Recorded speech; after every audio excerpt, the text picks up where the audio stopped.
Béni soit l'homme qui se confie en l'Éternel et dont l'Éternel est l'espérance. Jérémie chapitre 17, verset 7. Bonjour bien-aimés, que Dieu vous bénisse. C'est l'heure de la prière et de la repentance en ce samedi 5 juillet 2025, mi-journée. Prions ensemble. Seigneur, me voici de nouveau devant toi. En cette mi-journée que tu as bénie. Merci pour ta fidélité depuis ce matin. Merci pour chaque respiration, chaque force reçue. Je fais une pause dans mes activités pour recentrer autant pour moi mon cœur sur toi. Viens apaiser mon esprit, rafraîchis mon âme fatiguée. Renouvelle en moi la paix et la clarté. Dans mes pensées parfois dispersées, sois l'encre qui me recentre. Dans mes émotions parfois agitées, sois le calme qui m'agite, qui m'apaise autant pour moi. Seigneur, je te remets ce qu'il reste de cette journée, les personnes que je rencontrerai, les tâches que j'accomplirai, les décisions que je devrais prendre, sois présent dans tout, Seigneur. Seigneur, si j'ai été distrait, recentre-moi. Si j'ai manqué de patience, adoucis mon cœur. Si j'ai agi par orgueil ou par peur, purifie-moi. Si j'ai oublié ta présence, ramène-moi à toi. Ta parole déclare, béni soit l'homme qui se confie en l'Éternel et dont l'Éternel est l'espérance. Chapitre 17, verset 7 du livre de Jérémie. Bien-aimé, que Dieu te bénisse. Même au milieu du jour, Dieu est là. Il ne t'abandonne pas en chemin. Il voit ta fatigue, ton combat, ton désir de bien faire. Laisse-le te porter un instant. Respire, recentre-toi. Il est fidèle, bien-aimé. Je choisis de continuer avec Dieu.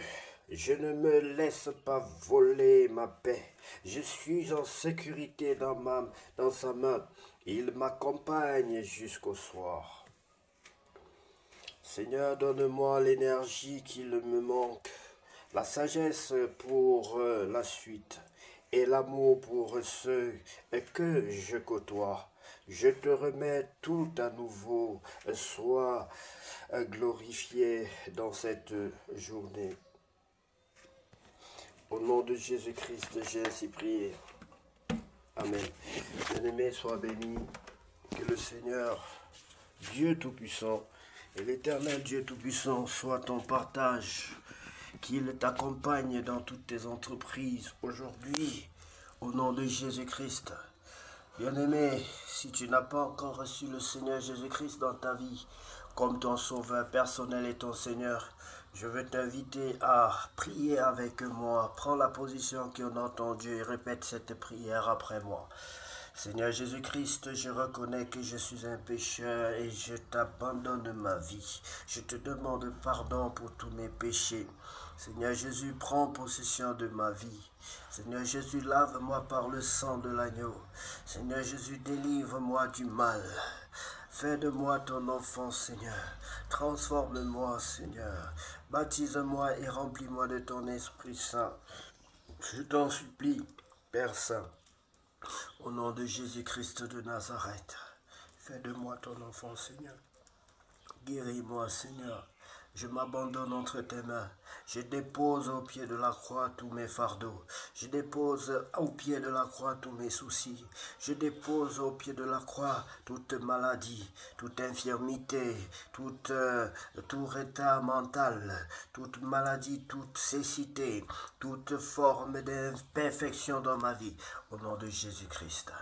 Sois béni, bien-aimé, si tu as donné ta vie au Seigneur Jésus-Christ. Sache que désormais tu n'es plus seul. Sache aussi que pour grandir dans la foi, tu dois lire la parole de Dieu. Tous les jours, la Bible dit que ce livre de la loi ne quitte point ta bouche. Bien-aimé, lisons la parole de Dieu dans le livre de 2 Samuel, chapitre 11. Adultère et crime de David. L'année suivante, au temps où les rois se mettaient en campagne, David envoya Joab avec ses serviteurs et tout Israël pour détruire les fils d'Ammon et pour assiéger Rabat. Mais David resta à Jérusalem. Un soir, David se leva de sa couche et, comme il se promenait sur le toit de la maison royale, il aperçut de là une femme qui se baignait et qui était très belle de figure. David fit demander qui était cette femme et on lui dit, n'est-ce pas Bathsheba, fille d'Eliam, femme d'Uri, le Héthien? Oh, et David envoya des gens pour la chercher. Elle vint vers lui, et il coucha avec elle. Après s'être purifiée de sa souillure, elle retourna dans sa maison. Cette femme devint enceinte, et elle fit dire à David, je suis enceinte.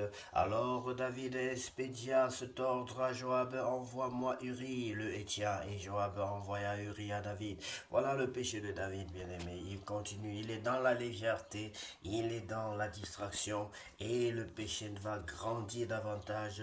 Il va commettre le mal et le pire. Il va aller de mal en pire, bien-aimé, dans ses actions. Il aurait pu se repentir dès les premiers signes de péché. Et bien aimé, ceci doit nous servir de leçon.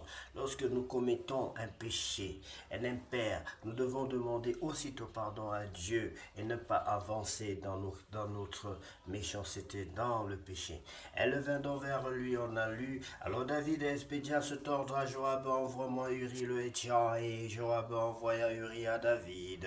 Uri se rendit auprès de David qui l'interrogea sur l'état de Joab, sur l'état du peuple et sur l'état de la guerre. Puis David dit à Uri, descends dans ta maison et lave tes pieds. Uri sortit de la maison royale et il fut suivi d'un présent du roi. Mais Uri se coucha à la porte de la maison royale avec tous les serviteurs de son maître et il ne descendit point dans sa maison. On en informa David et on lui dit, Uri n'est pas descendu dans sa maison. Et David dit à Uri, n'arrives-tu pas de voyage? Pourquoi n'es-tu pas descendu dans ta maison? Uri répondit à David, l'arche et Israël. L'arche et Israël et Juda habitent sous des tentes. Mon seigneur Joab et les serviteurs de mon seigneur campent en rase campagne, et moi j'entrerai dans ma maison pour manger et boire et pour coucher avec ma femme. Aussi vrai que tu es vivant et que ton âme est vivante, je ne ferai point cela. David dit à Uri, reste ici encore aujourd'hui et demain je te renverrai. Uri resta à Jérusalem ce jour-là et le lendemain, David l'invita à manger et à boire en sa présence. Il l'enivra et le soir Uri sortit pour se mettre sur sa couche avec les serviteurs de son maître, mais il ne descendit point dans sa maison. Le lendemain matin, David écrivit une lettre à Joab et l'envoya par la main d'Uri. Il écrivit dans cette lettre, placez Uri au plus fort du combat et retirez-vous de lui afin qu'il soit frappé et qu'il meure. Voilà, bien-aimé, ça n'a pas... il n'y a pas de différence entre Saül qui tuait son peuple et ici les actions qui sont bien sûr passagères de David. Mais il va payer ce qu'il est en train de faire là, bien-aimé. Le péché c'est le péché. Et c'est vrai qu'il va se repentir quand même. Et Dieu, il ne sera pas totalement détruit, mais quand même, il va subir des choses horribles. L'inceste dans sa famille, beaucoup de désolation, de honte, de mépris, de dégâts dans sa famille à cause du péché. Joab en assiégeant la ville, plaça Uri à l'endroit qu'il savait fendu par de vaillants soldats. Les hommes de la ville firent une sortie et se battirent contre Joab. Plusieurs tombèrent parmi le peuple, parmi les serviteurs de David, et Uri le Héthien fut aussi tué. Joab envoya un messager pour faire rapport à David de tout ce qui s'était passé dans le combat. Il donna cet ordre au messager: quand tu auras achevé de raconter au roi tous les détails du combat, peut-être se mettra-t-il en fureur et te dira-t-il: pourquoi vous êtes-vous approché de la ville pour combattre? Ne savez-vous pas qu'on lance des traits du haut de la muraille? Qui a tué Abimelech, fils de Jérubéchet? N'est-ce pas une femme qui lance sur lui du haut de la muraille un morceau de beule de moulin? Et n'en est-il pas mort à Tébet? Pourquoi vous êtes-vous approché de la muraille? Alors tu diras: ton serviteur Uri le Héthien est mort aussi. Le messager partit, et à son arrivée il fit rapport à David de tout ce que Joab lui avait ordonné. Le messager dit à David: ces gens ont eu sur nous l'avantage. Ils avaient fait une sortie contre nous dans les champs, et nous les avons repoussés jusqu'à l'entrée de la porte. Les archers ont tiré du haut de la muraille sur les serviteurs, et plusieurs des serviteurs du roi ont été tués, et ton serviteur Uri le Héthien est mort aussi. David dit au messager: voici ce que tu diras à Joab: ne sois point peiné de cette affaire, car l'épée dévore tantôt l'un et tantôt l'autre, attaque vigoureusement la ville et renverse-la, et toi encourage-le. Ici il était content, il était fier parce que Uri était mort, car son plan avait marché, même s'il ne pouvait pas le manifester à 100%. Et tout ceci, Dieu voit au ciel. Le prophète va réagir certainement, le prophète Nathan, car Dieu ne fait rien sur la terre sans avoir prévenu, sans avoir dit à ses serviteurs, les prophètes. Bien-aimés, suivant la suite de cette histoire extraordinaire. Alors, accordez-moi quelques instants, mes bien-aimés. Alors, tantôt de l'un, tantôt de l'autre. Ok, la femme d'Uri apprit que son mari était mort, et elle pleura son mari. Quand le deuil fut passé, David l'envoya chercher, la recueillit dans sa maison. Elle devint sa femme et lui enfanta un fils. Ce que David avait fait déplut à l'Éternel. Vous voyez, bien aimé, Dieu n'agit pas forcément à la minute. Et moi, j'ai été plusieurs fois victime. C'est-à-dire que Dieu m'a frappé, j'ai vécu dans le péché.